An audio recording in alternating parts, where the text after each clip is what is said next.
গাছ বিক্রির টাকা আত্মসাতের মামলায় ডেস্টিনির ব্যবস্থাপনা পরিচালক রফিকুল আমিন সহ ১৯ জনকে ১২ বছর করে কারাদণ্ড দিয়েছে আদালত।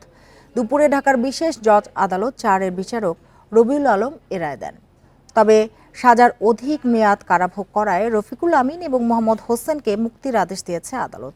সাজাপ্রাপ্ত অন্য আসামিদের মধ্যে আছেন ডেস্টিনির পরিচালক অবসরপ্রাপ্ত লেফটেন্যান্ট জেনারেল হারুনুর রশিদ, প্রধান কার্যালয়ের chairman Mohammad Hossain, vice president Mohammad Gofranul Haque সহ ১৯ জন।